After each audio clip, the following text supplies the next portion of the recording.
houve um casamento em Caná da Galileia, achando-se ali a mãe de Jesus. Jesus também foi convidado, com os seus discípulos, para o casamento. Tendo acabado o vinho, a mãe de Jesus lhe disse: eles não têm mais vinho. Mas Jesus lhe disse: mulher, que tenho eu contigo? Ainda não é chegada a minha hora. Então ela falou aos serventes: fazei tudo o que ele vos disser. Estavam ali 6 talhas de pedra, que os judeus usavam para as purificações, e cada uma levava 2 ou 3 metretas. Jesus lhe disse: enchei de água as talhas. E eles as encheram totalmente. Então lhes determinou: tirai agora e levai ao mestre-sala. Eles os fizeram. Tendo o mestre-sala provado a água transformada em vinho, não sabendo de onde viera, se bem que o sabiam os serventes que haviam tirado a água, chamou o noivo e lhe disse: todos costumam pôr primeiro o bom vinho, e quando já beberam fartamente, servem o inferior. Tu, porém, guardaste o bom vinho até agora. Com este deu Jesus princípio a seus sinais em Caná da Galileia. Manifestou a sua glória e os seus discípulos creram nele. Amém, os irmãos podem se assentar.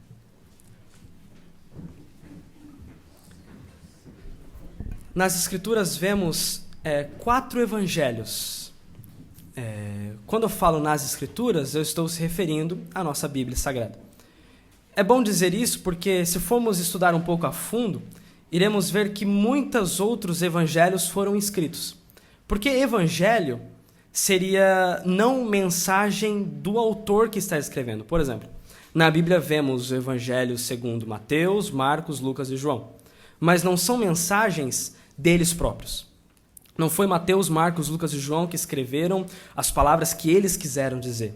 Mas ele escreveu relatos sobre aquilo que Jesus fez, disse, operou e todo o ministério de Cristo Jesus. Então, muitas outras pessoas, infelizmente, não tendo a inspiração divina, como esses 4 evangelhos teve, escreveram tantas outras coisas e tem muitos outros escritos guardados em museus e em outros lugares. Mas na nossa escritura contém apenas esses 4. E esses 4 são suficientes. Mas se formos ver esses 4, iremos ver que praticamente quase nenhum ponto eles são idênticos. E talvez esse ponto você fale assim, mas espere.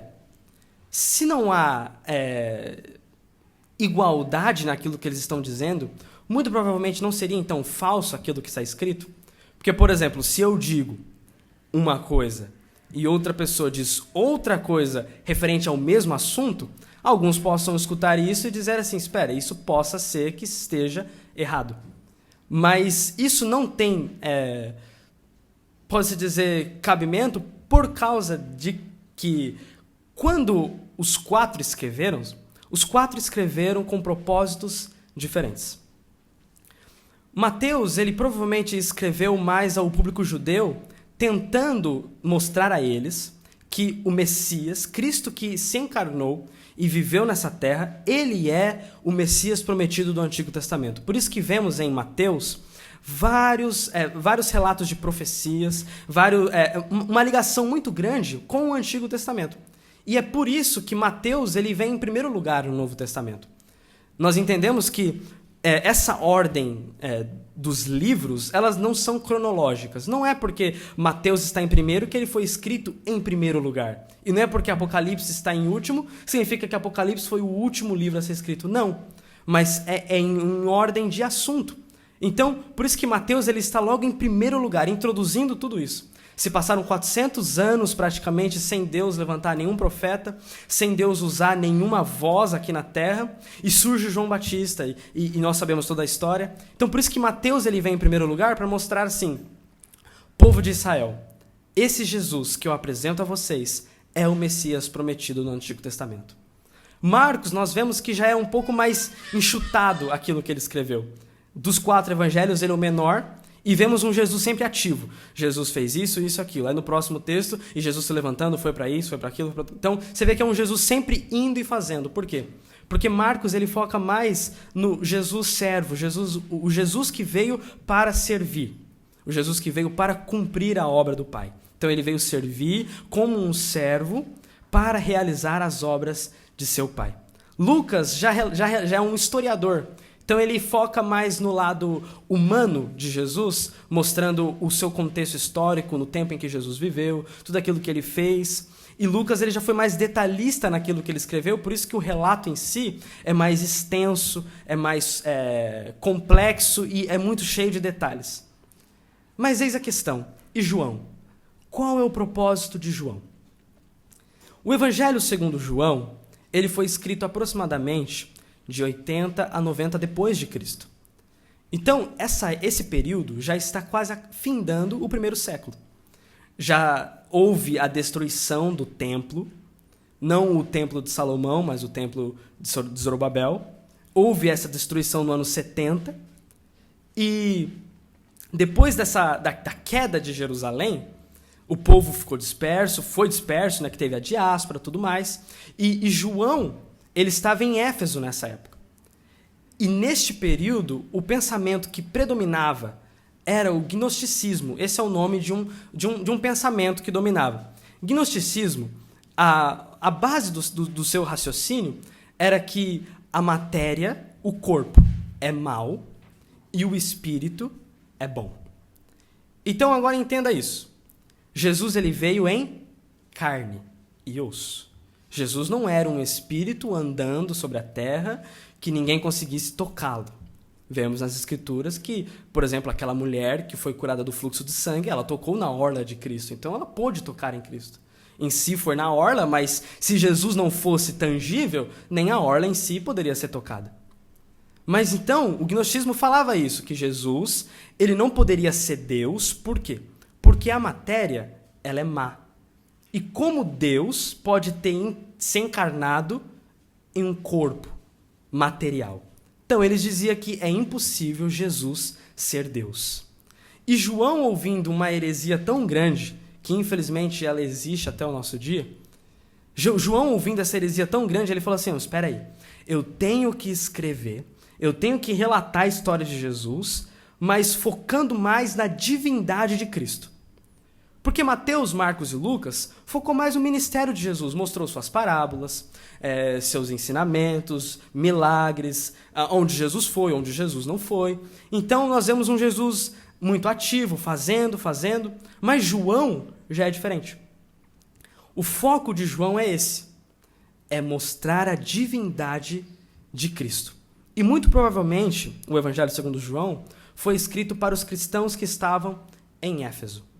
Então você vê que a cidade de Éfeso é uma cidade muito importante no Novo Testamento. Vemos, por exemplo, a carta de Paulo à igreja de Éfeso. Em Apocalipse vemos que João escreveu, uma das 7 cartas era para a igreja de Éfeso, e agora entendemos que o Evangelho segundo João provavelmente foi escrito também para os cristãos de Éfeso. Então era uma cidade muito importante no Novo Testamento. E em João, pelo fato de ele ter esse propósito de mostrar a divindade de Cristo, ele elaborou muito bem aquilo que ele quis escrever, sabe? Ele não escreveu aleatoriamente. Ele não falou assim, espera, eu vou pegar histórias aleatórias, mostrar o que houve e pronto, enfim. Não. João, ele escolheu a dedo aquilo que ele iria escrever justamente para provar, para comprovar que Jesus é o Messias, Jesus é Deus. E em João, encontramos 7 milagres.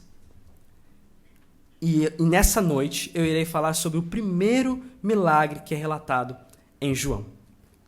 Então vamos ao texto para nós ganharmos tempos e sermos edificados pela palavra dele. Do versículo 1 ao versículo 2, nós vemos o contexto do milagre, aquilo que estava acontecendo e qual era a ocasião do milagre. Vamos ver o versículo 1. 3 dias depois, houve um casamento em Caná da Galileia, achando-se ali a mãe de Jesus. O texto começa dizendo 3 dias depois. Mas, na verdade, eu creio que a NVI, eu não consegui comparar todas as versões, mas a NVI ela é mais feliz porque ela diz que no 3º dia. O texto ele está querendo dizer isso, não 3 dias depois, mas no 3º dia. E aí você pode falar, mas por que está dizendo 3 dias depois? É por causa que é difícil traduzir uma língua que não existe mais, que era a língua grega do tempo bíblico, para o português. Então, por isso que tem, às vezes, essas nuances de 3 dias depois ou no 3º dia, mas nada afeta na originalidade do texto. O texto está dizendo 3 dias depois, que seria no 3º dia. No 3º dia, provavelmente 2 dias depois, que ele encontrou Natanael. Os irmãos conseguem se lembrar da história de Natanael e Felipe? Jesus encontra Felipe, e Felipe vê que Jesus é o Messias. Felipe vai até Natanael e fala assim, Natanael, nós encontramos o Messias. E ele é Jesus de Nazaré. E Natanael fala assim, mas pode vir alguma coisa boa de Nazaré? Natanael vai até Jesus, e Jesus fala o que para Natanael? Eu te conheço e eu te vi, você sentado lá debaixo daquela árvore. E Natanael fica espantado porque provavelmente era um lugar que ninguém estava vendo. E ele pensou, mas como Jesus sabe? E aí ele caiu em si que Jesus verdadeiramente era Deus. E Jesus disse a Natanael, tu creste só porque eu falei isso? Coisas maiores você verá. E neste milagre, justamente neste milagre, Jesus já começa a mostrar para Natanael as coisas maiores que ele havia de ver. Porque Natanael, nós iremos ver lá no capítulo 21, versículo 2, que Natanael era de Caná da Galileia. A terra natal de Natanael era Caná da Galileia. E justamente neste lugar ocorreu o primeiro milagre. Então você vê que Jesus ele cumpriu aquilo que ele disse para Natanael. Você verá coisas maiores acontecendo. E nós vemos aqui o milagre que Jesus fez em Caná da Galileia. Aí vamos continuar o texto do versículo 1. Houve um casamento em Caná da Galileia, achando-se ali a mãe de Jesus. Caná da Galileia era uma vila que ficava aproximadamente de 8 a 10 quilômetros a noroeste de Nazaré. E essa cidade, Caná da Galileia, é citada 3 vezes na Bíblia. E justamente essas 3 vezes se encontra no Evangelho segundo João. Provavelmente, o casamento que estava ocorrendo neste milagre era um casamento de um parente próximo de Maria. É por isso que vemos esse destaque todo no nome dela. Os irmãos tentaram entender o porquê? Tem tanta gente para João citar. E justamente João cita Maria. Ele fala, houve um casamento em Caná da Galileia, achando-se ali a mãe de Jesus. Então, naquele casamento, Maria estava presente. Provavelmente, os estudiosos dizem que provavelmente era por causa que este casamento estava relacionado à sua família. Era de um dos seus parentes próximos. E um detalhe importante, eu estou dizendo todos esses detalhes para os irmãos entenderem a grandeza do milagre, entenderem o contexto, para não ficar algo com algumas perguntas sem ser respondidas. O casamento naquela época, ele demorava aproximadamente 7 dias. Então os irmãos pensam, se há uma festa tão grande em um dia de casamento, imaginem 7 dias. Porque se nós não entendermos isso de 7 dias, você pode fazer a pergunta, mas como em um dia de casamento o vinho possa ter acabado? Porque o texto é claro dizendo que o vinho tinha acabado. E é por isso que entendemos, são 7 dias. Então, é um período muito extenso, é uma semana. Por isso que é possível, sim, o vinho ter acabado, por causa de condições financeiras. E iremos ver nos versículos posteriores o motivo. Então, o casamento durava 7 dias. E no versículo 2, continuando ainda neste primeiro ponto, que é o contexto do milagre, Jesus também foi convidado com os seus discípulos para o casamento. Nós não sabemos se Jesus foi convidado no mesmo momento em que Maria foi convidada. Não sabemos porque, por exemplo, já que o casamento durava 7 dias, tem gente que começava a ir no primeiro dia, tem gente que começava a ir no segundo, terceiro, tem gente que aparecia só no último dia, porque você estava livre para aparecer quando quisesse. Então nós não sabemos se Jesus ele apareceu desde o primeiro, ou se ele apareceu no último, mas sabemos que Jesus também foi convidado junto com os seus discípulos. Quando fala discípulos aqui, provavelmente não está se referindo aos 12 discípulos, porque ainda a eleição dos 12 não tinha ocorrido. E iria ocorrer ainda, Jesus ia escolher os 12, mas tinha aqueles que estavam já seguindo Jesus. Do versículo 3 ao versículo 4, no versículo 3 ao versículo 5, nós vemos a relação e a conversa de Jesus e Maria junto com os serventes aqui. Versículo 3. Tendo acabado o vinho, a mãe de Jesus lhe disse: eles não têm mais vinho. Você vê que o João ele é claro em dizer: tendo acabado o vinho. Eis a questão: por que acabou o vinho? Provavelmente pelo fato de ser de Maria, ela não ser de uma família rica e muito provavelmente, segundo estudiosos, o casamento era de uma pessoa próxima a Maria. Então eram pessoas que não tinham aquelas condições de se esbanjar, de ter aquela quantidade imensa de vinho, de alimento para conseguir sustentar tantas pessoas. Então por isso que, infelizmente, o vinho acabou no meio do casamento. Mas se nós não entendermos a importância do vinho no casamento, naquela época, não iremos dar a devida atenção a este milagre. Porque naquela época o vinho era tão importante para aquela cultura que, se caso o vinho faltasse no casamento, não era só uma questão de dizer assim: ah, que pena, né? O vinho acabou. Não, era questão de gente sair falando mal, gente sair murmurando, gente reclamando. O vinho era muito importante naquela época. E mais naquele contexto de festa, porque o vinho era usado na festa e gente se esbanjava todo. Então, quando faltava o vinho, faltava a alegria da festa, faltava toda aquela comunhão entre os irmãos, e muito provavelmente, se Jesus não tivesse interferido, o casamento seria um fiasco e ocorreria muitos problemas à família, e a família sofreria. Quando Maria ela chega a Jesus dizendo: eles não têm vinho, Maria, ela sabendo a natureza de Jesus, ela sabia que Jesus poderia fazer o que ele quisesse. Mas, provavelmente, Maria em nenhum momento estava pedindo para Jesus fazer um milagre em si.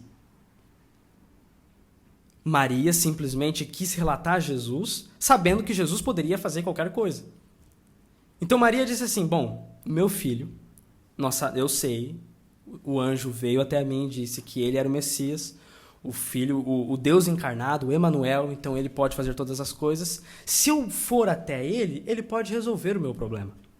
Ou, na verdade, não o meu problema, porque não era o casamento de Maria, mas o problema do casamento em si. Neste texto, podemos aprender algumas coisas valiosas para o nosso dia. Maria, ela não fez errada em se preocupar com o casamento que não era dela.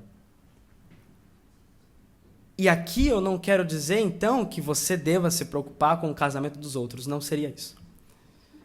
Mas o que eu estou querendo dizer é que Maria, ela foi feliz em se preocupar com o problema do próximo. E isso é uma coisa que nós falhamos. Nós estamos tão acostumados a olhar para nós mesmos, estamos tão acostumados a olhar para o nosso problema, que em nenhum momento olhamos para o problema do próximo.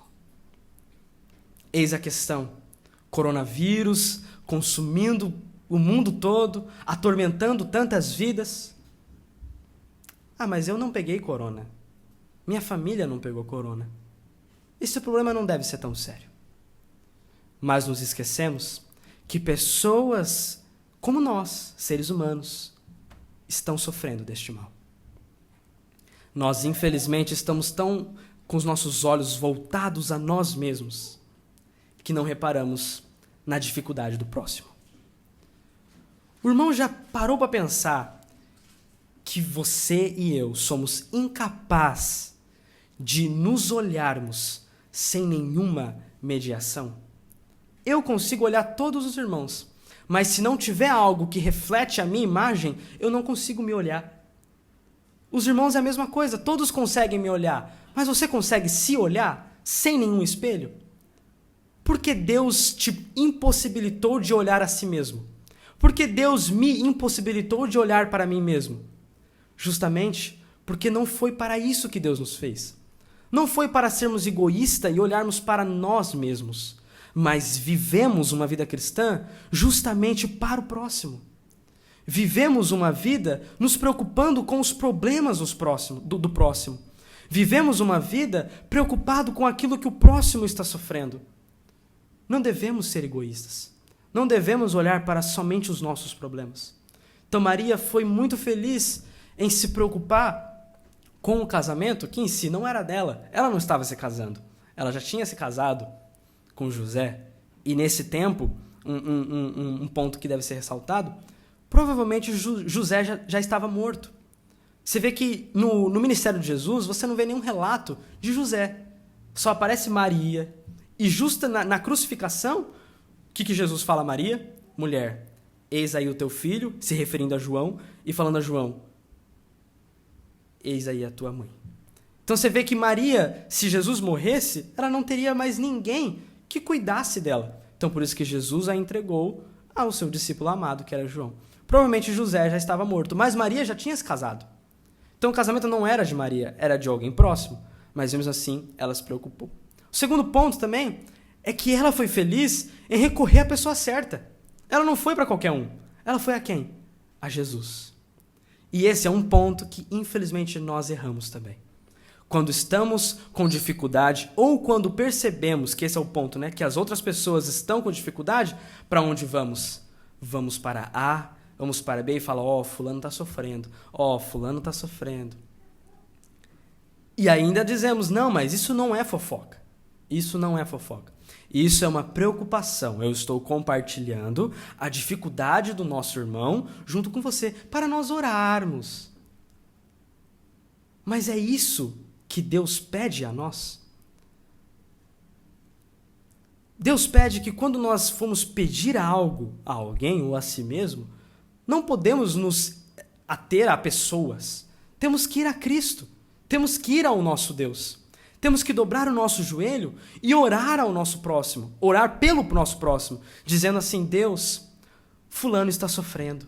Fulano está passando por dificuldade. Seu casamento está quase sendo destruído. Ele está sofrendo, padecendo por enfermidade. Deus cure-o, Deus restaura, Deus trabalha na vida de fulano.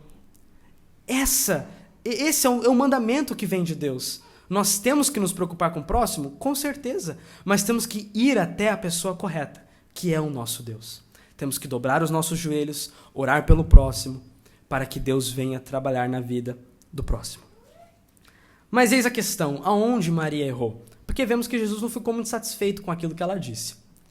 Maria errou em querer que Cristo fizesse aquilo que ela queria. Ou no tempo que ela queria.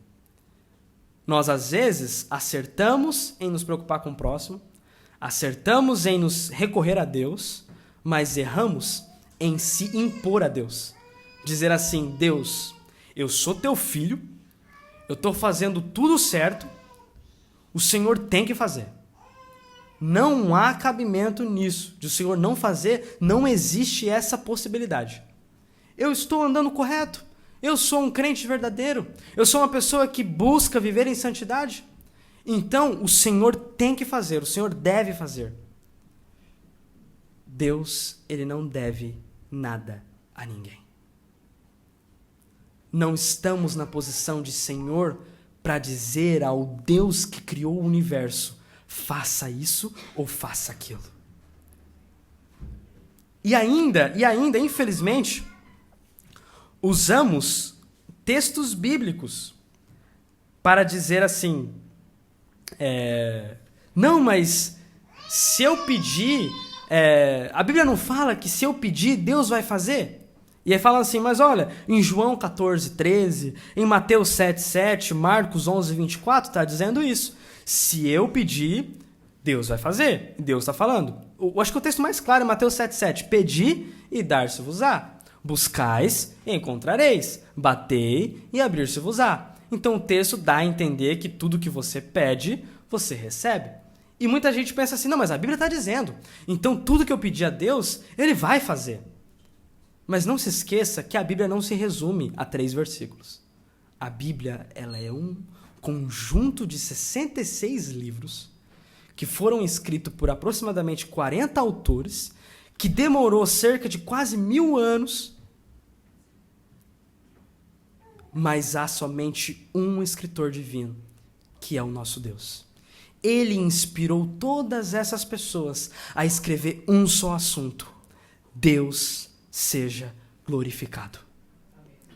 Então vemos que, complementando, né, esse assunto, as pessoas usam esses 3 versículos, mas se esquecem em 1 João 5,14, dizendo que Deus ele faz aquilo que as pessoas pedem, mas segundo a sua vontade.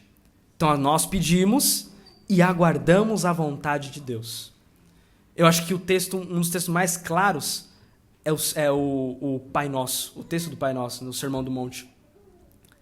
Faça a tua vontade aqui na terra como no céu. Você vê que Jesus ele ensina os discípulos a orar, e na oração ele não diz declare, profetize na sua vida, determine na sua vida que vai dar tudo certo. Use palavras positivas, clame, faça qualquer coisa que vai acontecer.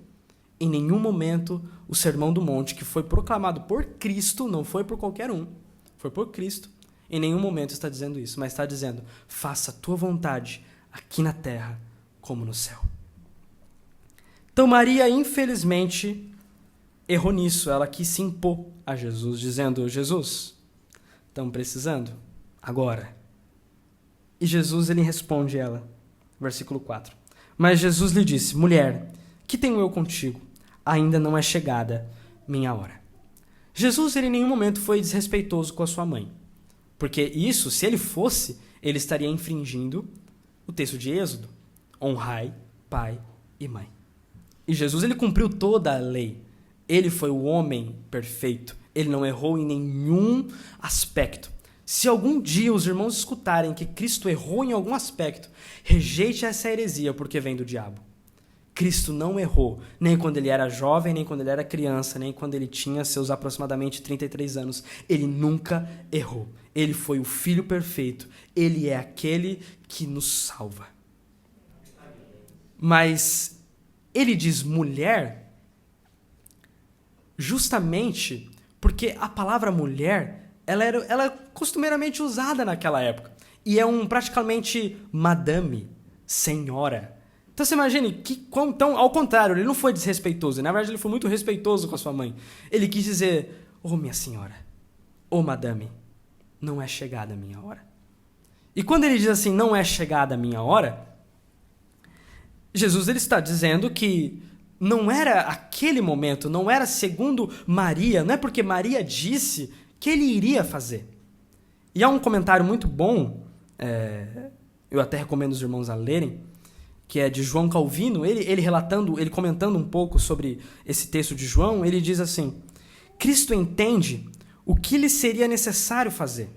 Cristo entendia o que era necessário fazer, por isso que ele disse, não é chegada a minha hora.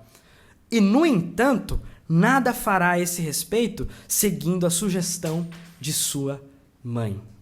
Deus ele não segue nossas sugestões. Fala assim, Deus, olha, se eu fosse o Senhor, eu faria isso ou aquilo outro. Deus ele não precisa de sugestão. Os irmãos conseguem se lembrar de Romanos 11, quando Paulo ele está relatando a doutrina da eleição e fala um pouco sobre Israel, do capítulo 11, ele começa a dizer que Israel, na verdade, o povo de Israel não é aquele que vem da descendência de Abraão, mas são os que estão dentro mesmo, em Cristo Jesus. E Paulo ele fica tão maravilhado com aquilo que ele vem expondo que no final ele fala, com profundidade é o conhecimento de Deus. E ele começa a fazer algumas perguntas. Quem estava lá no início para instruir Deus? Para quem Deus deve alguma coisa? E aí ele conclui dizendo no versículo 36, porque dele, por ele e para ele são todas as coisas. Então Deus ele não precisa de nossas sugestões. Deus não precisa que nós falemos assim para Deus, Deus faça isso, faça aquilo outro, faça aquilo outro. Deus ele é onisciente, Deus ele é onipotente, Deus ele é onipresente, ele está presente no lar de vocês, no meu lar, ele está presente no nosso trabalho, no nosso sofrimento, ele está ao nosso lado, ele sabe o que eu e você necessitamos. E é isso que eu quero dizer aos irmãos. Deus, ele sabe, e Deus, ele pode fazer. Para Deus, nada é impossível. Mas você sabe por que às vezes não acontece? Não é porque os irmãos estão em pecado. Porque, infelizmente, tem pessoas que dizem isso. Tem pessoas que falam assim, se você está passando dificuldade na sua vida, é porque você está em pecado. Se você está passando problema na sua família, é porque você está em pecado. Não é bem assim que acontecem as coisas.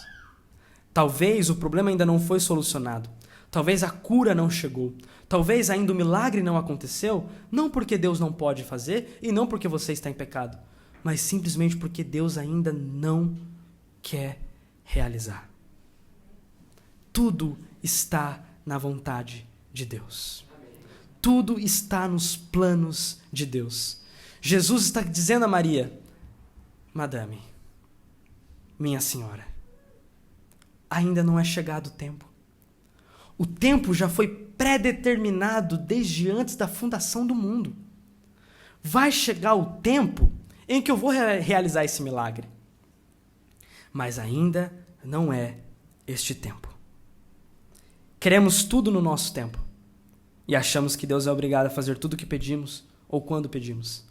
Mas nos esquecemos que o Todo-Poderoso é Ele. Nós esquecemos que Ele é o Senhor. Nós esquecemos que Ele é o governador e é aquele que rege todo o universo. Para Ele nada é impossível.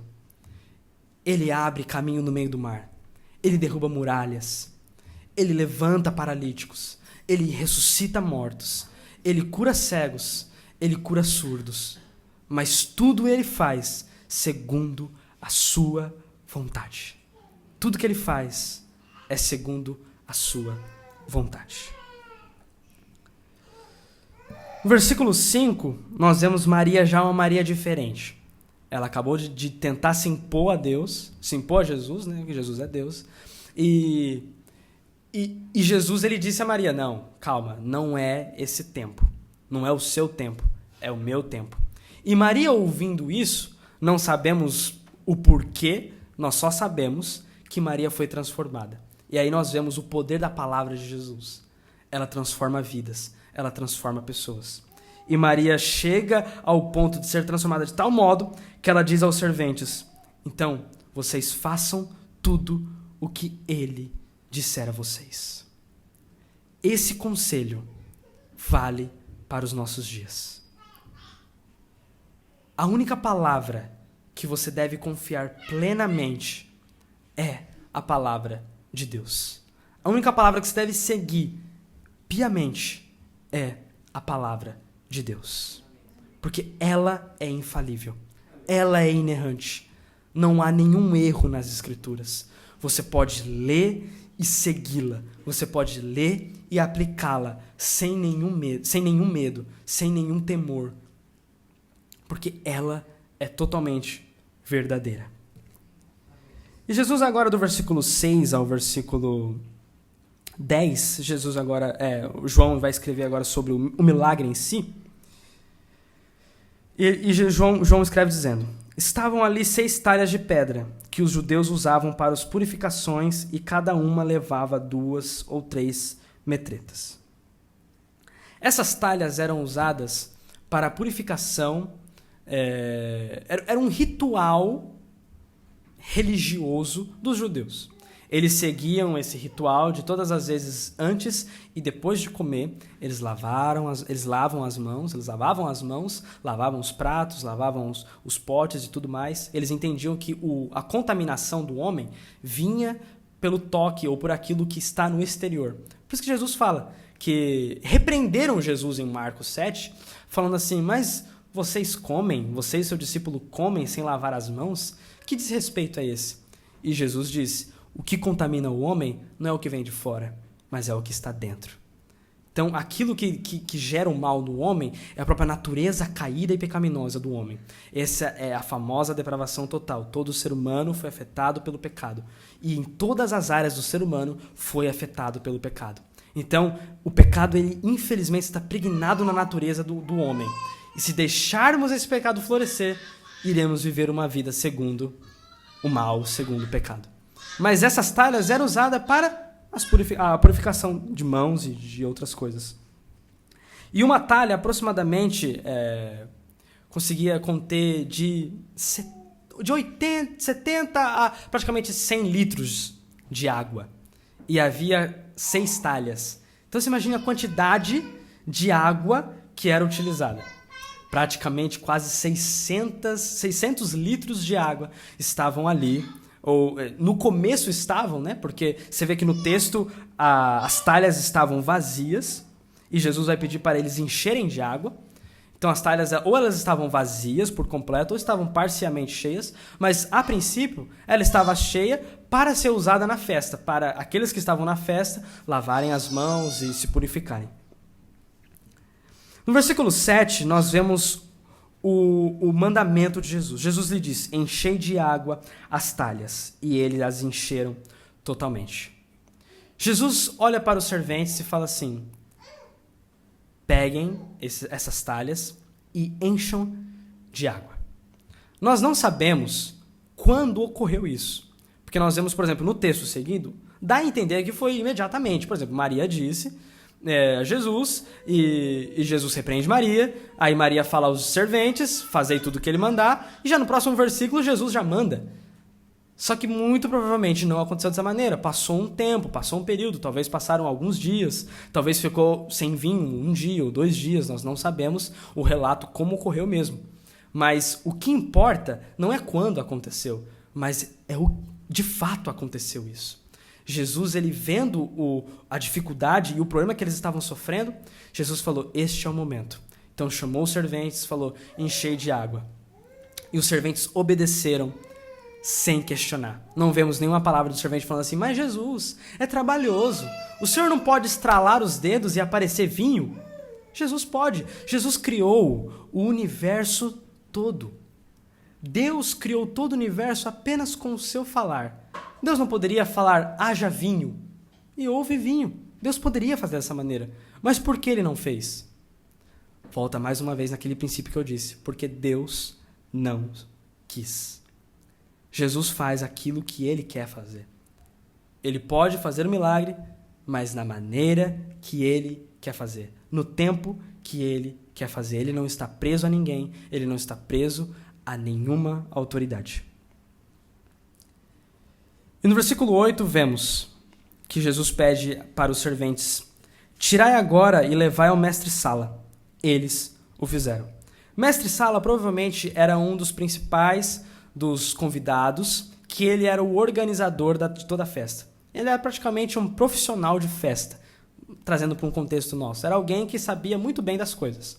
Então Jesus falou assim: enche de água essas talhas, agora tire um pouco e leve ao mestre-sala. Acho que naquele momento, os serventes pensaram: mas colocamos água, não colocamos vinho. Mas mesmo assim, vemos mais uma vez a obediência dos serventes. E isso nós podemos aprender. Temos que obedecer a Deus sem questionar. Temos que obedecer a palavra dele. Sem perguntar: mas Deus, por quê? Por que eu devo amar o próximo? Jesus diz que você deve amar o próximo. Jesus, ele não precisa dizer assim: por favor, eu te imploro, se você puder, se você quiser, ame o próximo, me ame em primeiro lugar. Não. Jesus não está de joelhos dizendo a você: por favor, me aceite, deixe eu entrar no seu coração. Simplesmente Jesus disse: você é meu e eu tomo, e agora você é meu e você vai me servir. E Deus é o que manda, Deus é o que rege, Deus é o que governa, e nas mãos dele está todo o governo de todo o universo. Versículo 9: tendo o mestre-sala provado a água transformada em vinho, não sabendo de onde viera, se bem que o sabiam os serventes que haviam tirado a água, chamou o noivo e lhe disse, versículo 10, todos costumam pôr primeiro o bom vinho, e quando já beberam fartamente, servem o inferior. Tu, porém, guardaste o bom vinho até agora. E eis que acontece o milagre. Quando? Nós não sabemos. Será que foi no momento em que os serventes tiraram a água ali da talha? Será que foi no momento que o mestre-sala provou? Será que foi no momento em que o servente estava indo até o mestre-sala? Nós não sabemos. A Bíblia não fala quando a água se transformou em vinho, mas a Bíblia fala que a água se transformou em vinho. Meus irmãos, eu não sei se Deus irá realizar o milagre que os irmãos estão pedindo, porque eu não sou onisciente. Eu não sei a vontade de Deus, mas eu sei de uma coisa: tudo que Deus faz na vida dos irmãos, tudo que Deus faz na minha vida, é o melhor dele para nós. Se ainda não aconteceu, é porque ainda não é para acontecer. Deus não demora em seu cronograma. Deus não fala assim, espera, eu estou atrasado. Não. Deus, ele faz no momento exato. Então, qual é o nosso dever? É ficar procurando, falando, Deus, quando? Não. O nosso dever é descansar nele e seguir o conselho de Maria. Obedeça em tudo o que ele disser. Esse é o conselho para as nossas vidas. Eu sei que a vida é difícil. Eu sei que o caminhar contínuo é pesado e o fardo talvez possa aparentar pesado. Mas a grandeza do Evangelho é isso. De que Cristo, ele já pagou o preço. Ele pagou o preço da maior dificuldade que você tinha. E essa dificuldade não é financeira, não é de relacionamento, não é familiar. E também não é doença. A maior dificuldade que eu e você tínhamos era com o pecado. E esse problema, ele já sanou. Esse problema, ele já resolveu. Não temos mais essa servidão ao pecado. Não precisamos mais servir ao pecado. Fomos libertos da corrente do pecado. Que essa corrente, ela tem poder de nos levar ao inferno. Mas Deus, em sua grandiosa graça, nos libertou, abriu os nossos olhos e nos trouxe para o seu reino. E é nisso que nós devemos ser gratos. Nós não devemos ser gratos somente por aquilo que Deus irá fazer, ou por aquilo que Deus está fazendo, mas temos que ser gratos também, e eu acho que principalmente, por aquilo que Ele fez naquela cruz. Ele morreu por mim e por você. E o versículo 11, ele diz, João ele conclui dizendo, com este deu Jesus princípio a seus sinais em Caná da Galileia. Manifestou a sua glória e os seus discípulos creram nele. Eis aí o principal motivo do milagre. Esse milagre não serve para você buscar outros milagres em si. Porque muitas vezes idolatramos os milagres, idolatramos as obras de Deus. Deus em nenhum momento pede para nós adorarmos as suas obras. Meu Deus, eu estou indo à igreja, eu estou orando, mas por que está fazendo isso? Porque eu quero que Deus faça isso, porque eu quero que Deus faça aquilo. Em nenhum momento Deus pede para nós buscarmos as suas obras. Ele pede para buscarmos a sua face. Não devemos buscar as suas mãos. Não podemos estar presos a Deus somente por aquilo que Deus pode fazer. Mas temos, e eu acho que é o principal motivo de nós buscarmos a Deus, é por quem Deus é. Ele é a fonte de vida eterna. E é nele que encontramos a felicidade plena. E é nele que encontramos a vida eterna. E é nele que encontramos a libertação do pecado. Não é em suas obras. Não é você sendo transformado, você ganhando algo que vocês têm pedido a Deus. Não é você recebendo o milagre que você pede a Deus que a sua vida vai se tornar, você se tornará mais feliz. A nossa felicidade não está baseada nisso. A nossa felicidade está baseada na salvação que Cristo conquistou naquela cruz. E eu acho que esse é o ponto que nós não devemos esquecer. Já partindo para o encerramento, Jesus ele realizou o milagre e Jesus tem o mesmo poder de realizar outros milagres.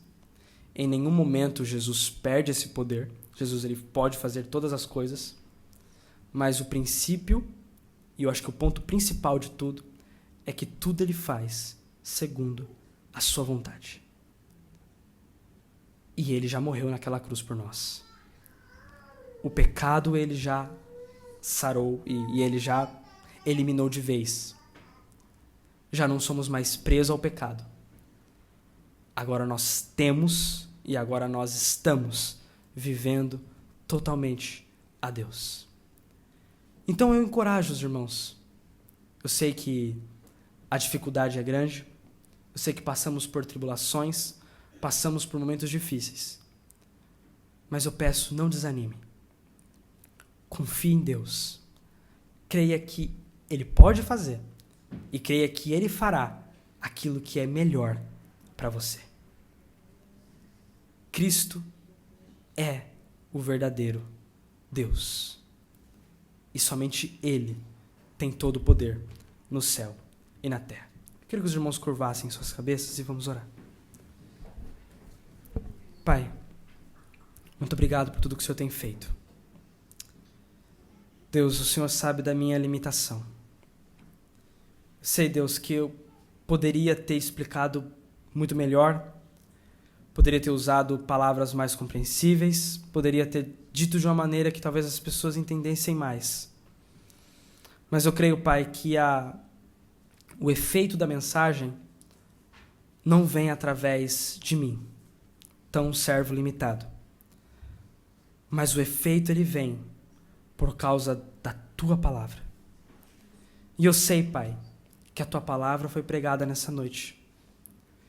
E eu creio que o Senhor irá tocar no coração dos irmãos, como no meu coração também. Irá nos aquietar. Irá nos fazer descansar em Ti. Irá nos fazer entender que tudo acontece segundo a Tua vontade, segundo o Teu bom propósito. Pai, nos ajude a descansarmos em Ti. Nos ajude, Deus, a entendermos os Teus planos, a entendermos a Tua vontade e a entendermos, Pai, que não é porque pedimos que o Senhor irá fazer, mas tudo o que o Senhor faz é segundo a Tua vontade.